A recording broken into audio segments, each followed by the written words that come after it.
爸爸，我也不闹。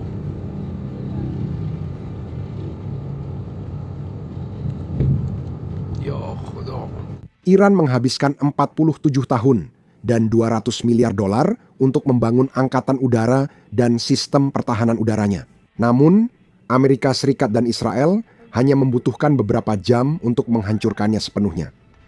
Dalam pertunjukan dominasi udara total yang mengejutkan, kini kita memiliki rekaman sebuah F-35 canggih dengan mudah menyingkirkan jet latih Iran berusia 30 tahun dari langit seperti menepuk lalat. Silakan lihat.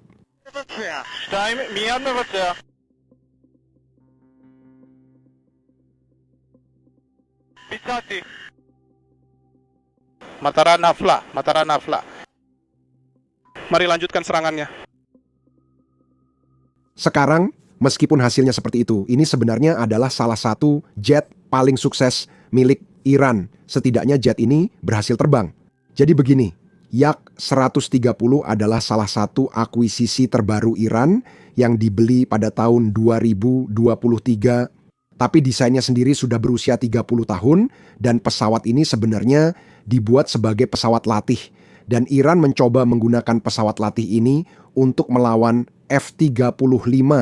Saya rasa hasilnya tidak mengejutkan, tapi yang mengejutkan justru sebagian besar angkatan udara Iran bahkan tidak sampai sejauh itu. Mereka dihancurkan baik di hanggar mereka maupun di landasan saat bersiap untuk lepas landas. Presiden Trump ditanya soal waktu yang dibutuhkan untuk menghancurkan pertahanan udara Iran dan jawabannya menjelaskan semuanya.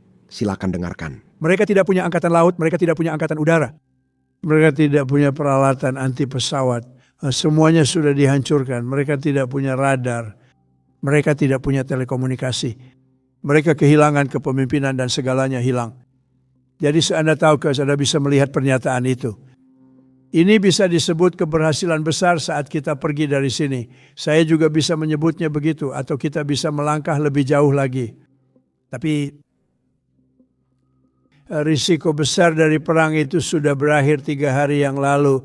Kami menghabisi mereka dalam 2 hari pertama.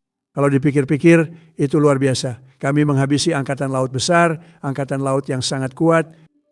Anda tahu itu kapal-kapal serius, kapal-kapal yang dibeli untuk menang pertempuran. Sekarang semua ada di dasar laut. Para pelautnya lari dan menolak naik ke kapal-kapal itu. Angkatan udara sudah tidak ada, semuanya hilang, rudal pun tersisa sedikit. Drone-drone itu mungkin tinggal 25% saja. Dan sebentar lagi akan habis sama sekali. Tempat mereka memproduksi drone sedang diserang, saat ini juga mereka sedang dihantam.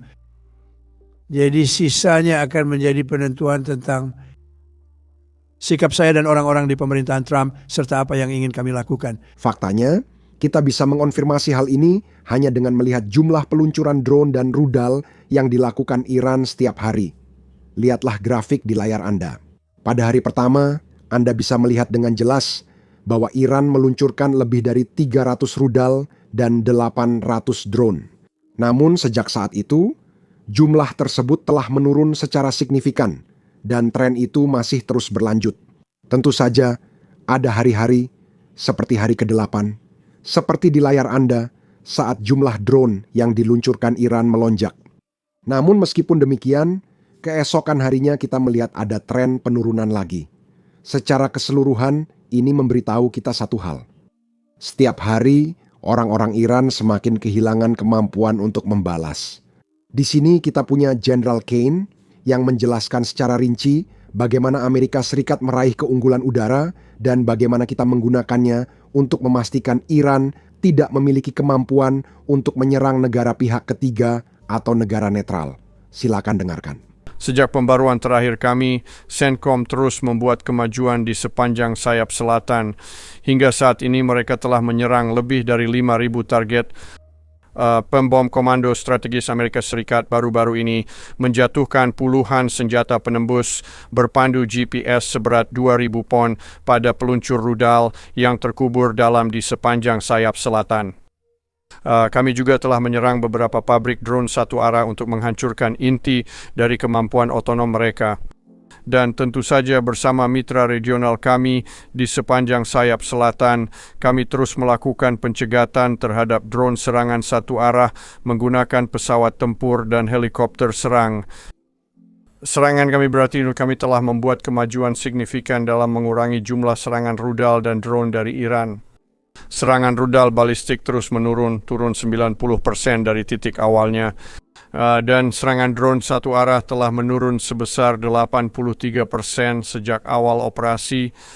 Dan ini bukti kemampuan pasukan pertahanan udara dan sistem pertahanan udara kita. Ya, seperti saya katakan, mitra kita di wilayah ini juga terus bekerja luar biasa.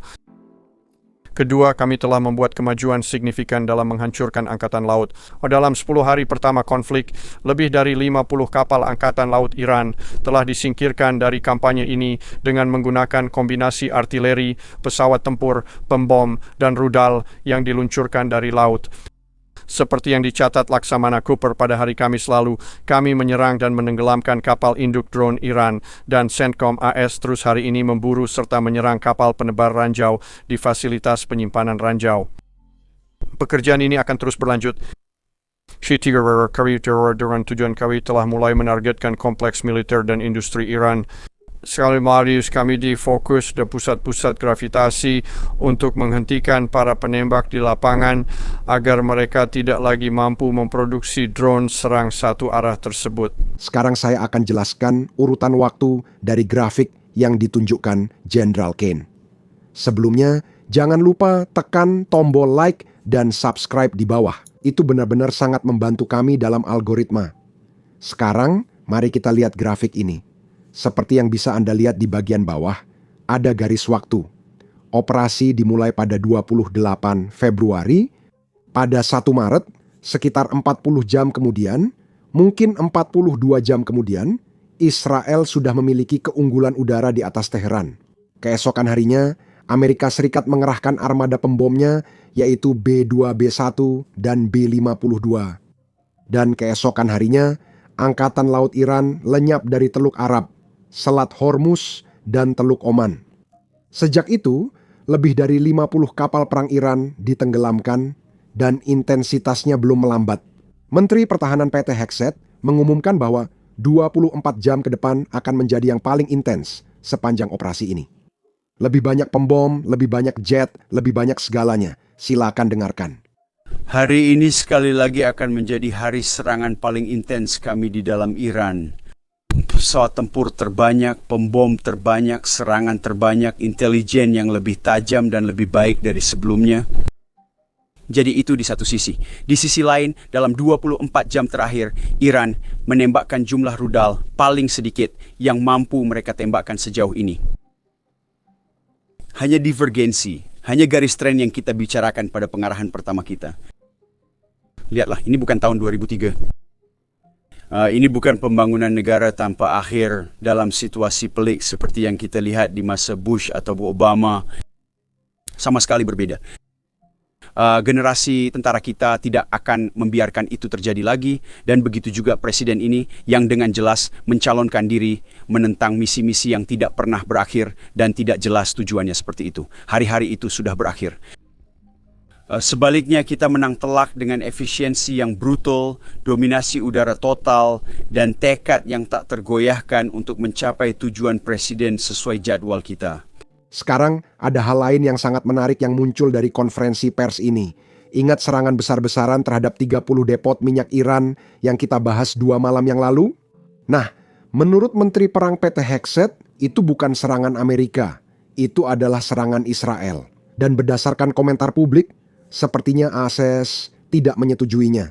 Dengarkan baik-baik. Konrad dari Gateway Pundit. Axios melaporkan dengan mengutip sumber AS dan Israel bahwa AS tidak senang dengan serangan terhadap 30 depot bahan bakar di Iran. Meski dari sumber anonim, ini tampaknya sejalan dengan pernyataan Presiden Trump kemarin bahwa ada lokasi yang tidak ingin mereka serang, karena infrastruktur energi di sana akan butuh waktu lama untuk dibangun kembali. Dan Anda tahu, apakah laporan ini benar atau tidak? Apa pesan Anda kepada orang Amerika, baik yang mendukung presiden maupun yang sebenarnya tidak mendukung perang ini? Dan yang khawatir bahwa Israel mungkin memanfaatkan dukungan dari AS. Ya, dan kemudian untuk Tuan Ketua, untuk Anda, saya ingin bertanya, ketika Anda mengatakan bahwa kita bergerak ke daratan, kemampuan apa yang dimiliki Iran untuk menembak jatuh jet di wilayah mereka? Dari apakah itu hasil memicu dalam operasi penyelamatan yang bisa berisiko menjadi operasi darat yang lebih besar? Saya ingin menyatakan bahwa Israel telah menjadi mitra yang sangat kuat dalam upaya ini. Jika mereka memiliki tujuan yang berbeda, mereka telah mengejarnya. Kami tetap fokus pada tujuan kami, namun Iran merasakan kekuatan dua angkatan udara terkuat dunia. Dalam kasus khusus itu bukan serangan kami, atau itu bukan tujuan kami, atau itu belum tentu tujuan kami. Presiden menegaskan kepada pihak yang khawatir bahwa kami tidak akan dipengaruhi. Kami dan Presiden yang memimpin. Beliau yang menentukan tujuan, hasil akhir, dan kondisi akhirnya dengan cermat. Saya paham kekhawatiran itu karena sudah mendengar dari banyak orang yang mengalaminya. Saya sendiri telah melewati 20 tahun perang-perang itu. Khawatir akan terseret masuk, khawatir akan perluasan misi, khawatir tentang pembangunan negara atau perluasan demokrasi. Itu bukanlah sudut pandang yang pernah diambil oleh Presiden dalam hal ini. Hanya karena Presiden dan Menteri sebelumnya mengalokasikan lebih banyak sumber daya dan orang ke tujuan yang tak jelas, bukan berarti dunia harus tetap seperti itu sekarang. Faktanya pun rakyat Amerika memilih pendekatan yang berbeda. Presiden sejak awal menegaskan Iran tidak boleh punya senjata nuklir. Sekarang, sehari sebelumnya, Axios melaporkan bahwa pemerintahan sebenarnya khawatir tentang serangan Israel terhadap infrastruktur yang melayani warga Iran biasa. Dan inilah alasannya mengapa hal itu penting. Meski pemerintah belum resmi menyatakan perubahan rezim sebagai tujuan, semua mengarah ke situ sebagai strategi sebenarnya, atau setidaknya itu yang kita harapkan. Menyerang infrastruktur yang berdampak pada warga sipil bisa jadi bumerang, karena dapat membuat masyarakat Iran bersatu mendukung rezim, bukan menentangnya. Hal ini juga mendorong naiknya harga minyak, sesuatu yang ingin dihindari semua pemerintahan, baik Demokrat maupun Republik. Kemarin, Presiden Trump ditanya langsung soal pesannya pada rakyat Iran tentang perubahan rezim dan bantuan yang bersedia ia berikan. Berikut pernyataannya, silakan dengarkan. Presiden, Anda berjanji membantu rakyat Iran, tapi tampaknya ingin mengakhiri pertarungan setelah tujuan militer tercapai. Bukankah itu berarti Anda mengingkari janji membantu mereka? Saya mau membantu jika mereka baik, tapi mereka sangat mengancam. Mereka sebenarnya orang-orang hebat. Mereka memiliki populasi yang luar biasa. Itu luar biasa, pintar, brilian, penuh energi. Populasi mereka hebat, saya ingin membantu, tapi mereka harus ada dalam sistem yang memungkinkan bantuan. Lalu dia ditanya tentang pemimpin tertinggi yang baru, Mustabah Khamenei, yang merupakan putra dari pemimpin tertinggi sebelumnya, Ali Khamenei. Apa pendapatnya tentang itu? Apakah dia ingin Mustabah pergi? Apakah dia menjadi target? Ini jawabannya.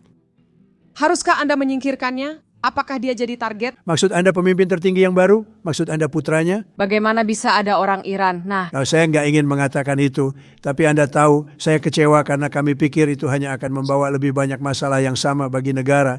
Jadi saya kecewa melihat pilihan mereka. Terakhir, dia ditanya siapa yang diinginkan menjadi pemimpin ideal Iran menurut perspektif Amerika Serikat. Dan jawabannya pada dasarnya adalah seseorang yang merupakan bagian dari rezim, seseorang yang moderat tapi tetap orang dalam. Apa yang dia sebut sebagai formula Venezuela. Berikut adalah alasan di balik pemikirannya ini. Anda menyebut sudah memiliki kandidat pemimpin baru Iran selain putra Ayatollah. Apa yang Anda cari dari orang itu? Apakah Anda mencari seseorang dari dalam negeri karena baru saja mengatakan kepemimpinannya telah... Anda tahu internal dan abadi kalau dipikir-pikir. Tapi saya suka ide internal karena itu berjalan dengan baik. Maksud saya pikir kita sudah membuktikan itu sejauh ini di Venezuela. Kita punya seorang wanita, Delcy, yang menjabat sebagai presiden negara, sangat dihormati dan melakukan pekerjaan yang hebat. Dan itu ada gangguan. Kita punya seperti yang Anda ingat, Irak, di mana semua orang dipecat. Militer dipecat, polisi dipecat, para politisi dipecat. Tidak ada siapa-siapa. Dan tahu tidak, mereka jadi ISIS. Dan kita tidak mau itu. Kita tidak mau itu. Jadi saya ingin melihat orang-orang yang ada di dalam maju. Sekarang mereka membicarakan putra sang syah. Mereka membicarakan orang lain. Namun dia sudah lama tidak di sana. Kita punya formula yang sejauh ini sangat bagus. Saya rasa semuanya akan berjalan baik. Hubungan dengan Venezuela luar biasa, negara yang cerdas. Kami telah mengambil 100 juta barel minyak saat ini